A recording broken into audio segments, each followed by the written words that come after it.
साहेब की जय हो। बोलिए सदगुरु नितिन साहेब की बोलिए सदगुरु बंदी छोड़ कबीर साहेब की जय। सबरगदी गुरु नितिन दास साहेब की साहेब की सतनाम सतनाम सतनाम।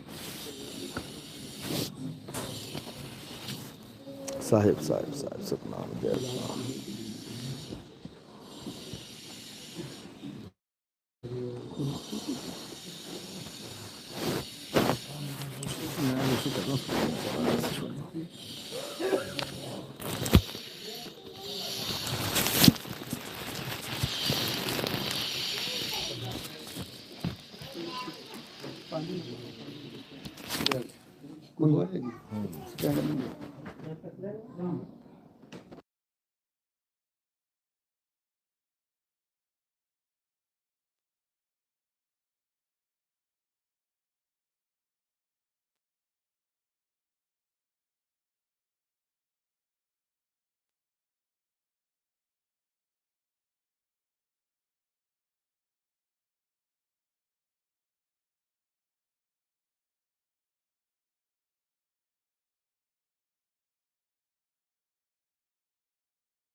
गर्म पानी काट लेने, ठीक है ना? गर्म पानी काट लेने, ठीक है ना? साहिब बंदगी सतनाम। तो आज दतिया में, मध्य प्रदेश दतिया में परम पिता परमात्मा के मूल ज्ञान का प्रचार होने जा रहा है। बहुत बड़े भाग हैं उन जीवों के जो अपने पूरे जीवन काल में एक बार भी इस मूल ज्ञान को सुन पाते हैं, और उससे भी बड़े भाग होते हैं उन जीवों के जो इस मूल ज्ञान को थोड़ा सा भी समझ पाते हैं। क्योंकि सुनना आसान है, आए बैठे घंटा 2 घंटा सुन के चले गए, लेकिन इस ज्ञान को समझना बहुत बहुत बहुत मुश्किल है। कारण क्या है? क्योंकि इस ज्ञान को सुनने से पहले आपके जीवन में इतने प्रकार का ज्ञान आ चुका है, इतने प्रकार का ज्ञान आ गया है कि आपको ये समझ में ही नहीं आता कि अब इसको मानूं कि उसको मानूं। मन में ऐसी दुविधा छिड़ जाती है कि आज तक जो सुनते रहे उसे सच मानूं, ये जो नितिन दास बता रहा है इसे सच मानूं, किसे सच मानूं? इसी दुविधा में ये बेचारा जीव सारा समय गवा देता है। लेकिन मालिक की दया हो जाए, प्रभु की कृपा हो जाए, बुद्धि विवेक जग जाए, तो एक ही सत्संग में नीर चीर का निबेड़ा हो जाए। एक ही सत्संग में पता लग जाए कि मैंने करना क्या था और कर क्या रहा हूं। एकमात्र सत्संग में अगर मालिक की कृपा हो जाए तो। इसीलिए बोला साहेब ने, अटपट ज्ञान कबीर का झटपट लखा ना जाए, और जो इसको झटपट लखे तो सब खटपट मिट जाए। एक ही बात में, एक ही सत्संग में तुम्हारा काम हो जाएगा। लेकिन कब? जब परमात्मा की कृपा हो जाए तब। नहीं तो सुन सुन के सत्संग सारा जीवन बिता दोगे तब भी नहीं समझ में आएगा नितिन दास बता क्या रहा है। लेकिन आज अरदास करेंगे मालिक से, उस परमपिता परमात्मा से, उस शब्द गुरु बंदी छोड़ से, कि जहां तक ये आवाज जा रही है हर जीव के कान में ये वाणी पड़े, उसको समझें, चिंतन मनन करें और सत्य सत्य का निबेड़ा करें, ताकि सत्य को धारण कर सकें और असत्य को त्याग सकें। ये जीवन मिला इसलिए असत्य को त्यागना है और सत्य को धारण करना है। इससे कोई फर्क नहीं पड़ता कि तुम हिंदू हो, मुसलमान हो, सिख हो, ईसाई हो, जैनी हो, बौद्धिस्ट हो, भगवान को मानते हो, भगवान को नहीं मानते हो, इससे कोई मतलब नहीं है। मतलब इससे है कि तुम्हें ये पता होना चाहिए कि सच क्या है और झूठ क्या है, बस। तो ये सत्संग, आज का सत्संग इसी मुद्दे पे चलेगा, सत्य शब्द सार। यही सवाल था ना आपका, सत्य, शब्द, सार। आज इसी का निगोड़ा करेंगे। क्या है सत्य, क्या है शब्द और क्या है सार। आज इसी पे सत्संग होगा। तो आज का सत्संग शुरू करने से पहले परम पिता परमात्मा के चरणों में नमन करेंगे, बंदगी करेंगे, जयकारा लगाएंगे और फिर सत्संग शुरू करेंगे।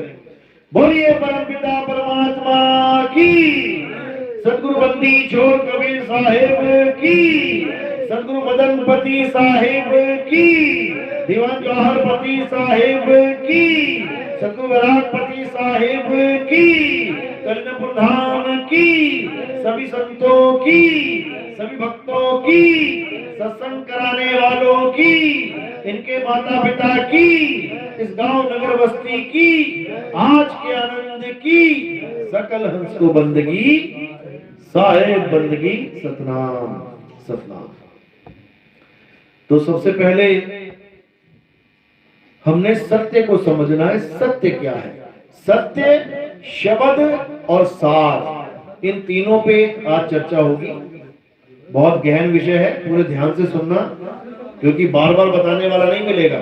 सत्संग सुनाने वाले कई आ जाएंगे, कथाएं सुनाने वाले कई मिल जाएंगे, लेकिन तुम्हें कोई नहीं बताएगा कि सत्य क्या है, असत्य क्या है, शब्द क्या है और अशब्द क्या है, और सार क्या है, असार क्या है। ये बताने वाला कोई नहीं मिलेगा भाई। तो क्या कहते हैं कि सत्य क्या है? सबसे पहले सत्य को जान लो। सत्य की परिभाषा क्या है?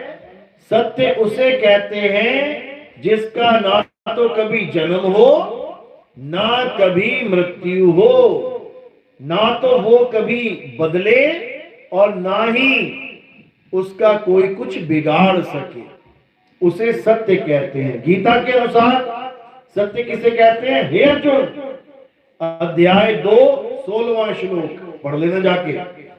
इस दुनिया में 2 प्रकार के तत्व हैं, एक असत्य तत्व और एक सत्य तत्व। असत्य तत्व क्या है? हे अर्जुन, जिसका जन्म और मरण हो जाए, जो पैदा हो जाए और नाश हो जाए, जो पल पल बदलता रहे, जो सदा एक सा ना रहे, वो असत्य है। अब असत्य बता तो दिया परिभाषा, लेकिन परिभाषा के साथ उदाहरण भी दिया जाता है। उदाहरण भी दिया जाता है ना। तो कहते हैं उदाहरण में क्या है? शरीर, ये जितने भी शरीर हैं, ये बनते और बिगड़ जाते हैं, ये पैदा होते और नष्ट हो जाते हैं। तो शरीर सत्य है या असत्य? असत्य है। किसका शरीर? मेरा शरीर, सबका शरीर बनता है, बिगड़ जाता है, पैदा होता है, नष्ट हो जाता है, पल पल बदलता है। आज 6 इंच का है बच्चा, कल को 10 इंच का हो गया, उसके बाद 1 फुट का हो गया, 2 फुट का हो गया, ये देखो 3 4 5 फुट के बने घूम रहे हैं सब। ये सब बदल गए शरीर। इसका मतलब असत्य है। किसका शरीर असत्य है? सबका। तो राम जी का, हनुमान जी का, शंकर जी का, राधा जी का, इनका शरीर क्या है? सत्य या असत्य? क्योंकि बदल रहा है। छोटे से थे राम जी, धीरे धीरे बड़े होते गए, जवान हो गए। छोटे से थे कृष्ण जी, धीरे धीरे बदलते हुए जवान हो गए। सारे छोटे छोटे थे, बड़े हो गए। जो चीज बड़ी हो रही है छोटी है, छोटी हो रही है, वो असत्य है। तो राम जी के शरीर की पूजा, हनुमान जी के शरीर की पूजा, कृष्ण जी के शरीर की पूजा सत्य की पूजा है कि असत्य की? बोलो। असत्य की, असत्य की पूजा है। एक तो हो गया शरीर असत्य। अब आगे और असत्य क्या है? ये मूर्तियां, ये मंदिर, मस्जिद, गुरुद्वारे, चर्च, ये किसी ने बनाए हैं? जब इनको बनाना शुरू किया तो पहले नींव खोदी, ईंटें लगाई। पहले दिन फोटो खींच ली, नींव खुदी हुई है। दूसरे दिन फोटो खींच ली, नींव भरी हुई है। तीसरे दिन फोटो खींची 1 फुट, चौथे दिन खींची 2 फुट, 5वें दिन खींची 6 फुट, 10 फुट। सारी फोटो तुम मैच करोगे, रोज बदल रही है। जो चीज बदल रही है वो असत्य है कि सत्य है? असत्य है। तो मंदिर, मस्जिद, गुरुद्वारे, चर्च सत्य है कि असत्य है? असत्य है, असत्य है। और क्या है? अब आ जाओ, पीपल पूज रहे हैं, तुलसी पूज रहे हैं, बरगद पूज रहे हैं। आज पेड़ हरा है, कल को पीला हो गया। आज पेड़ गीला है, कल को सूख गया। आज पेड़ खड़ा है, कल को किसी ने काट के नीचे गिरा दिया। बदल गया कि नहीं बदल गया? जो बदल जाए वो सत्य है कि असत्य है? असत्य है, असत्य। अब कोई कहेगा ये गिलास नहीं बदल रहा जी। देखो कहां बदल रहा है। 1 साल, 2 साल, 4 साल, 5 साल भी इतना ही रहेगा, ना बढ़ रहा है ना छोटा हो रहा है। समझो, ये भी एक समय ऐसा आएगा जब ऐसा नहीं रहेगा। ये चारपाई, ये तखत तुम देखते रहो, इसको बदल रहा है क्या? तुम्हारे सामने कितनी देर तक ये एक सा रहेगा? तुम 1 साल 2 साल तक देखते रहो एक जैसा रहेगा, लेकिन धीरे धीरे धीरे धीरे क्या होगा? इसकी लकड़ी अपने आप ही जर्जर अवस्था में आने लग जाएगी। ये तुम्हारे सामने देखते देखते देखते देखते इसको घुन लग जाएगा, इसको कोई दीमक लग जाएगी और ये कच्ची हो जाएगी, फूलने लग जाएगी, ये बदलने लग जाएगी। ये भी असत्य है। और क्या है? और क्या क्या बदल रहा है? अब नाम पे आ जाते हैं। नाम बदलता है कि नहीं? हम कबीरबंदी हैं, कबीर नाम पे आ जाते हैं। अब कबीर नाम बदलेगा कि नहीं, बस ये देखना है। देखो शुरुआत कहां से करेंगे और अंत कहां होगा। बदलना नहीं चाहिए, अगर बदल गया असत्य है। देखो कबीर बदला कि एक सारा? पहले का आया, का बदल के बी हो गया, फिर बी बदल के रा हो गया। तो जो बदले सो माया। ये भी सत्य नहीं है। यानी इस दुनिया का कोई भी नाम जो बदल रहा है वो सत्य नाम नहीं है। कौन सा नाम है मेरे? असत्य नाम, असत्य नाम। कोई भी नाम ले लो, वाहेगुरु ले लो, वाह हे बदल गया ना, गुरु बदल गया। जो बदल रहा है, जो कुछ बदल रहा है वो असत्य है। इसीलिए गुरु ग्रंथ साहब में इन बोलने वाले नामों को क्या बोला गया? कृत्रिम नाम कथे तेरे जीपा, सत्य नाम तेरा परापुर बला।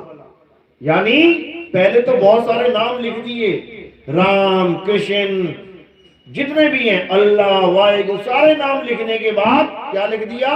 कृत्रिम नाम, यानी नकली नाम। कथे तेरे जीबा, इस जीव से बोले जाने वाले सारे नाम नकली हैं, क्योंकि बदल जाते हैं। सत्य नाम तेरा परापुर बला, जो तेरा सतनाम है वो कभी नहीं बदलता, कभी नहीं बदलता। इसीलिए उसको सतनाम कहते हैं, क्योंकि सत्य कभी बदलता नहीं है। समझ लेना। तो कृष्ण जी क्या समझा रहे हैं? हे अर्जुन, जो बदल जाए वो सत्य नहीं है, जो बन जाए, बिगड़ जाए, सत्य नहीं है। जो खत्म हो जाए, जल जाए, कट जाए, मर जाए, गल जाए, सड़ जाए, सत्य नहीं है। तो सत्य क्या है? ये सारे संसार में जो भी तुम कुछ देख रहे हो ये सत्य नहीं है। तो सत्य क्या है? हे अर्जुन, सत्य आत्मा है। आत्मा ही सत्य है। आत्मा का ना तो कभी जन्म होता है, ना आत्मा की कभी मृत्यु होती है। आत्मा को ना तो शस्त्र काट सकता है, ना अग्नि जला सकती है, ना वायु सुखा सकती है, ना जल भिगो सकता है। आत्मा का कोई कुछ नहीं बिगाड़ सकता। ये आत्मा ही परम सत्य है। अब ये आत्मा है कहां? कहाँ है आत्मा? कहाँ पे आत्मा? आत्मा का नाम सुना है सबने? हाथ खड़ा करो जरा एक बार। किस किसने सुना है आत्मा का नाम? नहीं भी करोगे तब भी सुना है। बिना आत्मा के तुम काहे के ज्ञानी क्यों बने हुए? हर जगह तुम्हें आत्मा आत्मा आत्मा सुन जाएगा। अपनी अपनी आत्मा लेके आए हो साथ में, या घर छूट गई किसी की कि खेती बाड़ी करने गई थी वहीं रह गई? ऐसा तो नहीं है ना? सबके पास आत्मा है। हाथ लगा के चेक करो जरा एक बार, साथ है कि नहीं है? चेक करने की भी जरूरत नहीं है। क्यों? क्योंकि अगर तुम हंस रहे हो, तुम बैठे हो, तुम देख रहे हो, तुम सुन रहे हो, तुम चल रहे हो, इसका मतलब आत्मा है। आत्मा है, समझ लो। और जब आत्मा नहीं साथ होगी तुम्हारे, तो पत्ते की तरह गिर जाओगे। यहीं पत्ते की तरह गिर जाओगे और ये प्राण पखेरु अलग हो जाएंगे। आत्मा की वजह से ही ये जीव इस काया को चला रहा है, आत्मा से ताकत लेके चला रहा है। समझ लो, जीव इस काया में रहता है, इसलिए हम काया को जीवित कहते हैं। जीवित कहते ना, आपके पिताजी जीवित हैं, मतलब आपके पिताजी के शरीर में जीव है क्या? अगर जीव है तो जीवित है, और जीव नहीं है तो निर्जीव है। दो प्रकार की वस्तुएं होती हैं, एक सजीव, एक निर्जीव। सजीव क्या होती है? जिसमें जीव विराजमान है, वो सजीव है। और जिसमें जीव नहीं है वो निर्जीव है। अच्छे से समझ लो। तो जीव कहां रहता है? इस काया में रहता है, चल अवस्था में रहता है। एक काया से दूसरी काया में जाता है, दूसरी काया से तीसरी काया में जाता है। जीव हमेशा चलता रहता है। दिल्ली से मुंबई जाता है, मुंबई से कानपुर जाता है, कानपुर से अहमदाबाद चला जाता है। जीव हमेशा चलता रहता है। और आत्मा अचल है, आत्मा अडोल है, आत्मा सदा स्थिर रहने वाली है। दोनों में फर्क है। तो जीव, उसे हम जीवात्मा कह देते हैं, और आत्मा उसे हम परमात्मा कह देते हैं। जीव क्या है? जीवात्मा। और आत्मा क्या है? परमात्मा। इसीलिए संतों ने कहा आत्मा सो परमात्मा, जीव सो परमात्मा नहीं बोला। जीव सो परमात्मा कभी नहीं बोला, क्योंकि जीव नाम ही अज्ञान का है, जीव नाम ही डरपोक का है। जीव सोई जो जुग जुग जीवे, उत्पत परलय माही, देह धरे भर में 84, निर्भय कबहू नाही। जीव हमेशा डरता रहेगा। जीव कभी निर्भय हो नहीं सकता जब तक इसकी अवस्था बदल ना जाए, जब तक गुरु इस पे दया ना कर दे, इसको जीव से पीव ना कर दे, ये कभी निर्भय नहीं हो सकता। इसको हमेशा डर लगा रहेगा मरने का, हाय मर गया, हाय मर गया, हाय मर गया। लेकिन जब ये पीव अवस्था में आ जाता है तो ये निर्भय हो जाता है।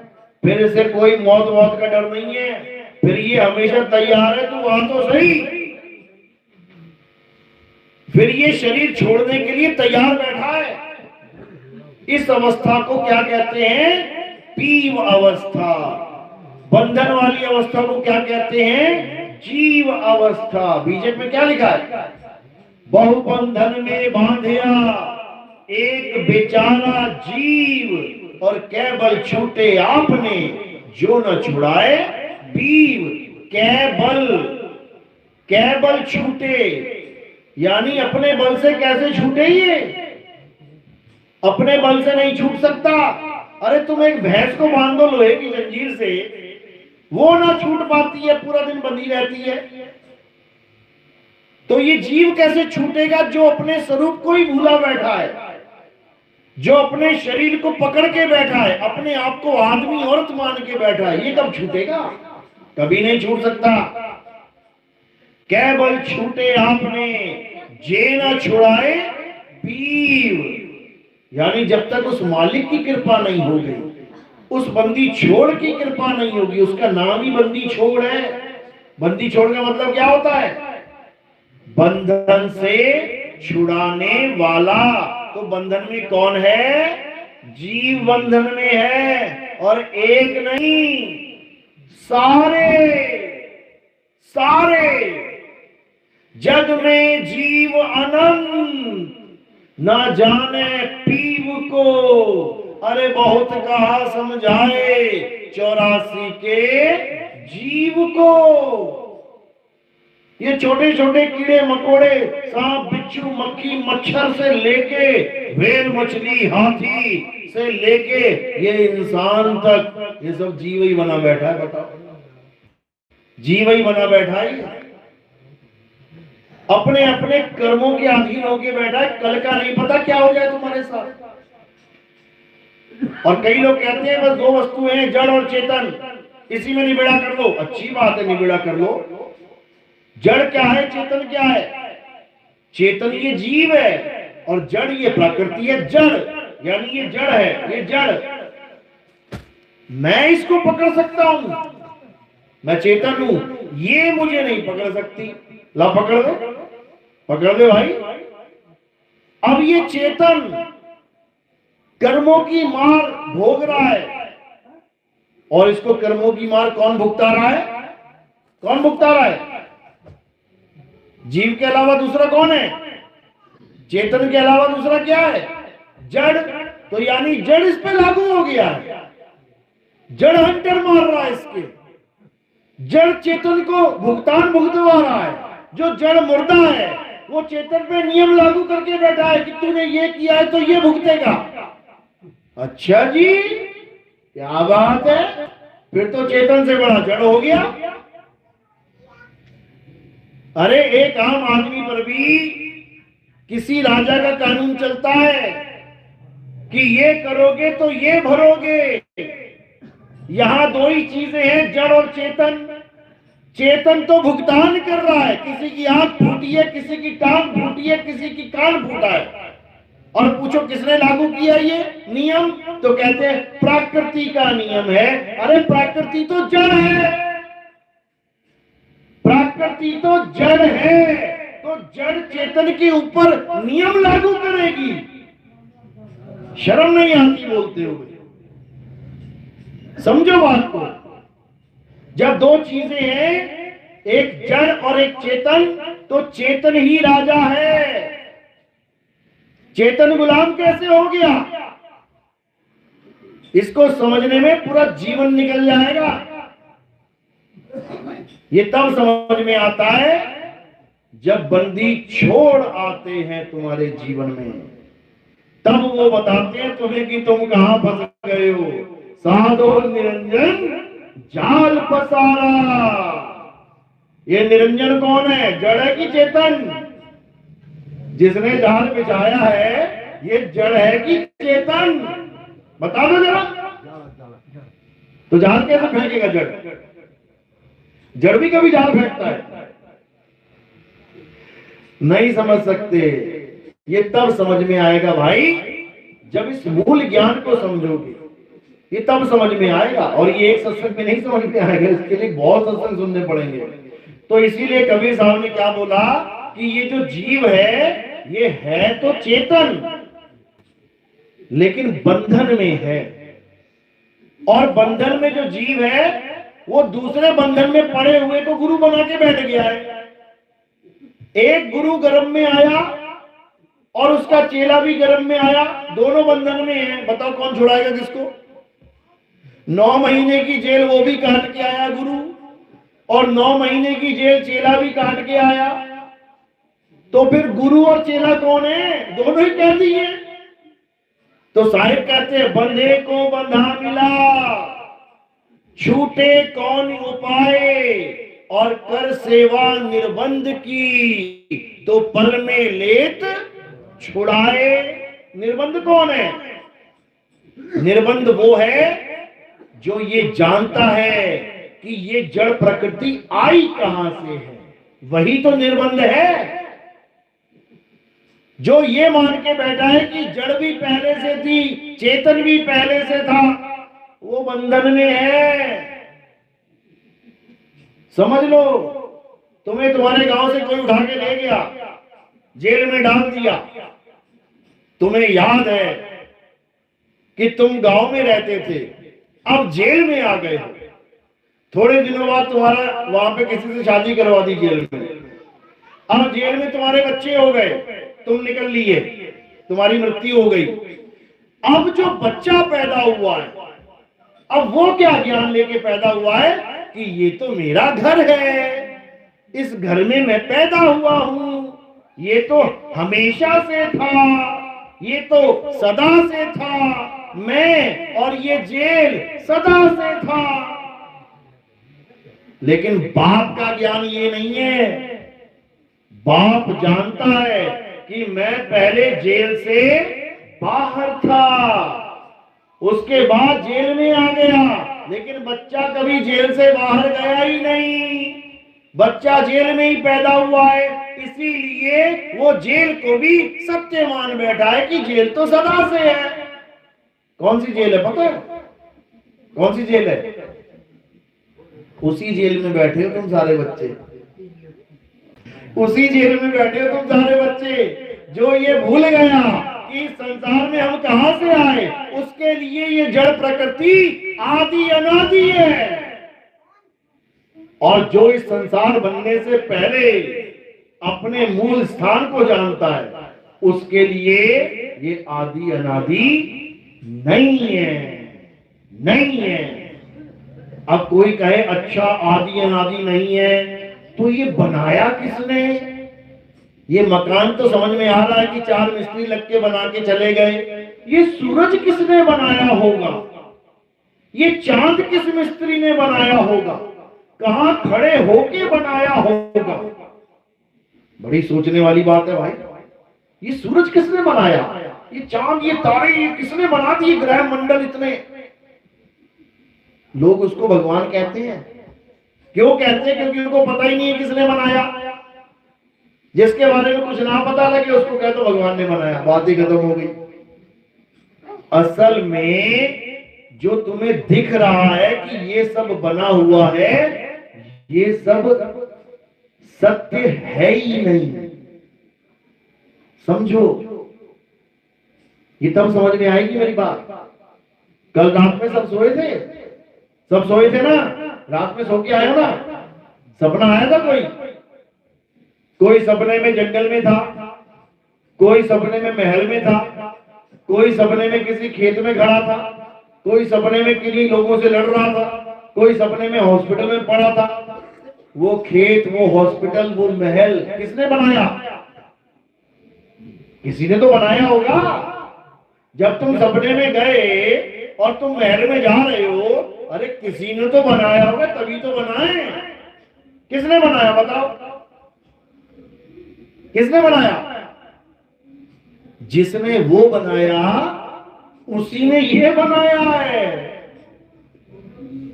जिसने वो बनाया उसी ने ये बनाया है। अब वो झूठ है, क्यों सपना है? सपने में तुम्हें किसी ने गोली मार दी तो सुबह क्या मरे मिलोगे? सपने में तुमने अपने पिताजी को गोली मार दी तो क्या बाहर पिताजी मरे मिलेंगे? सपने में तुम्हारी लॉटरी लग गई 50 करोड़ की तो क्या उठते ही तुम्हारे जेब में 50 करोड़ आ जाएंगे? वो झूठ है। तुमने मान लिया कि वो झूठ है, इसलिए तुम खोज ही नहीं कर रहे हो कि वो मकान किसने बनाया, दुकान किसने बनाई। और तुमने मान लिया ये सत्य है, तो तुम खोजते फिर रहे हो ये किसने बनाया, सूरज किसने बनाया, चांद किसने बनाया। अरे वो भी झूठ है और ये भी झूठ है। ये दोनों सपने हैं। उस सपने को तुम हकीकत में लेके नहीं आते, इसलिए तुम उसको भूल जाते हो, लेकिन इस सपने को तुम हकीकत मान लेते हो, इसीलिए तुम इसे आदि अनादि मान बैठे हो। और संत क्या समझा रहे हैं? उमा कहूं मैं अनुभव अपना, सत हरि भजन जगत सब सपना। तो बोल रहे हो, मान कहां रहे हो? अभी किसी को कह दो ये सपना है क्या? अरे पागल है क्या? असली है, सत्य है, ये फूल असली है, ये स्टेज असली है, ये स्पीकर असली है, सपना थोड़ी नहीं है ये।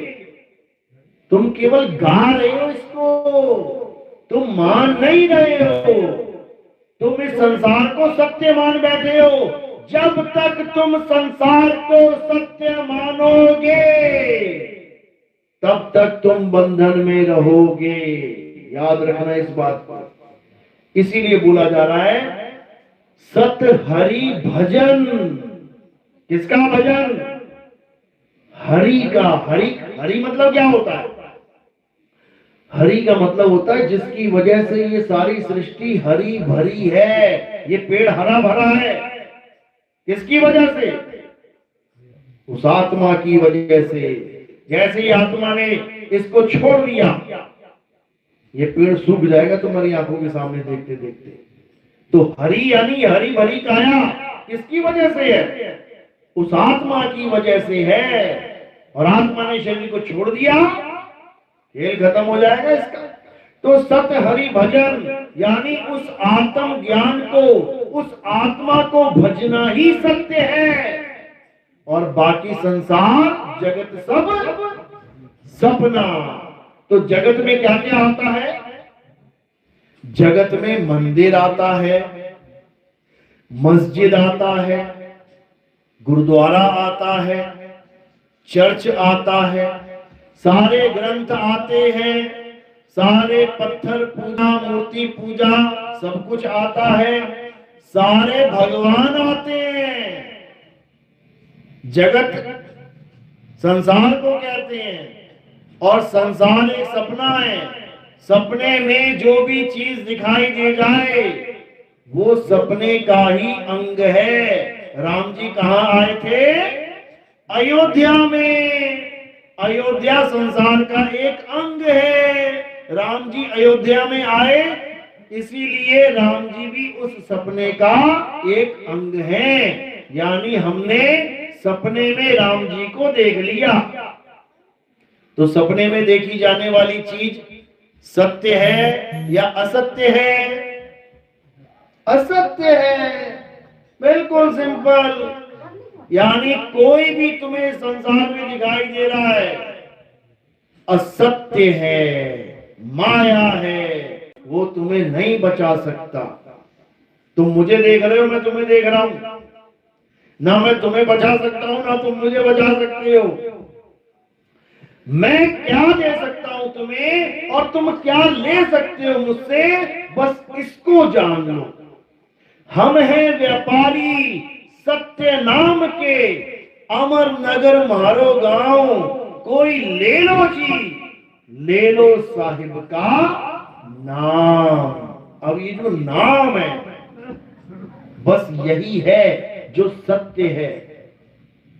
नाम के अलावा सब झूठ है। अब नाम का मतलब ये नहीं है कि हिंदी भाषा के नाम लगा दिया राम, ये हिंदी भाषा का हो गया।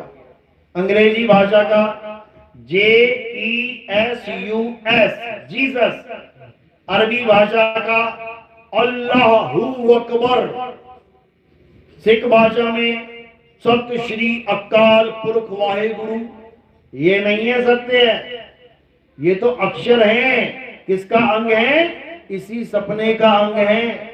ये संसार एक सपना है, इंसान एक सपना है, इंसान की किताबें एक सपना है, किताबों पे कलम एक सपना है, कलम में स्याही एक सपना है, सपने में लिखे जाने वाले अक्षर भी सपना है। सपना है। तुम सपने के अक्षर जपने में लग गए, इसीलिए सपने में ही रह गए। अब एक वस्तु है जो सपने से जुदा है।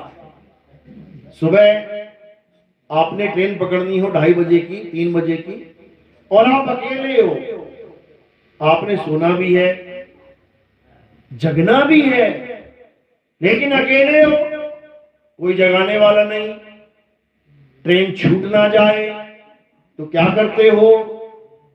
क्या करते हो? अलार्म लगा लेते हो, घड़ी में, मोबाइल में, कहीं पे भी लगा लिया। अलार्म क्यों लगाते हो? कारण क्या है?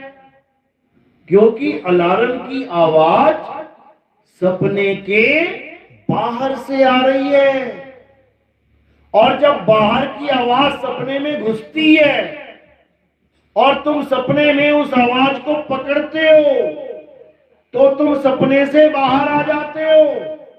उस एक आवाज से तुम सपने से बाहर आ जाते हो, और सपने में तुम कितनी आवाजें सुन लेना, बम तक फट जाए सपने में, परमाणु बम भी फट जाएगा ना सपने में, तुम सपने से बाहर नहीं आ सकते उस आवाज को सुन के। क्यों? क्योंकि वो आवाज भी सपने की है।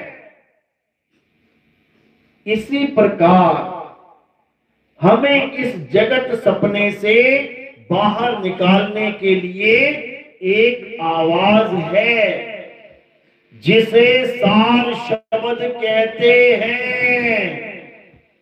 वो सार शब्द हमें इस जगत से बाहर निकाल सकता है, और इस सपने में जगत में बोले जाने वाले सारे नाम, सारे शब्द असार शब्द है। असार, असार यानी झूठ। इसीलिए कबीर साहब ने कहा, सतगुरु ऐसा चाहिए जैसा सूप सुहाए, और सार सार तो गही रहे, थोथा दे उड़ाए। अब थोथा क्या है? तुम्हें जो भी इस आंखों से दिखाई दे रहा है, A to Z थोथा है। थोथा, कुछ भी दिख रहा हो तुम्हें, A to Z। तुम्हारे सामने कोई अवतार भी खड़ा हो गया ना आके, वो भी थोथा है। क्यों? सपने का ही एक अंग है, सपने में सपना ही देखा जा सकता है। लेकिन एक ऐसी आवाज है जो सपने से बाहर है, अगर तुम उस आवाज से कनेक्टेड हो गए, वो तुम्हें बाहर खींच लेगी। उसी को सार शब्द कहते हैं, और वो इस संसार के बाहर की आवाज है। ये संसार में तो प्रलय हो जाएगी, वो आवाज इस प्रलय से पार की आवाज है। इसलिए गरीबदास जी महाराज ने वाणी में क्या लिखा? कोई है रे परले पार का, जो भेद कहे झनकार का। यानी एक ऐसा गुरु तुम्हें मिल जाए जो खुद भी परलय से पार का हो, और भेद भी किस शब्द का दे? जो परलय से पार का शब्द है। ये दुनियावी शब्दों की बात नहीं चल रही है कि आज सारे गुरु बैठे हुए, आओ मुझसे शब्द ले लो, आओ मुझसे शब्द ले लो, और जब शब्द लेने जाते हो तो क्या मिल जाता है? हिंदी के अक्षर, उर्दू के अक्षर, पंजाबी के अक्षर, फारसी के अक्षर। अगर जापान में हो, जापानी गुरु बना लिया, जापानी के अक्षर। चाइना में हो, चाइनीज के अक्षर। कहीं और देश में हो, उस देश के अक्षर। ये तुम्हें अक्षर पे अक्षर पकड़ाए जा रहे हैं, और तुम उन अक्षरों को जपते जपते जपते जपते अपना जीवन बर्बाद कर रहे हो। इसलिए क्या करना है? इन सारे अक्षरों की पोटली बांध के गंगा जी में बहा दो। यही करना पड़ेगा भाई, और उस असली नाम को जान लो। कबीर साहब की वाणी है, एक नाम को जान के दूजा दे बहा। कहां बहाना है? गंगा जी बहा देना उसको। एक नाम को जान के दूजा दे बहा, और चंचल से निचल भया। चंचल मतलब जैसे बंदर होता है, तुम बंदर को कहीं बांध देना लंबी रस्सी में, वो ऊपर नीचे चलता ही रहेगा। वो चंचल है। चंचल से निश्चल, निश्चल यानी अचल, अडोल, स्थिर, वो कभी हिले न डुले। चंचल से निश्चल भया और नहीं आवे नहीं जा। ये जन्म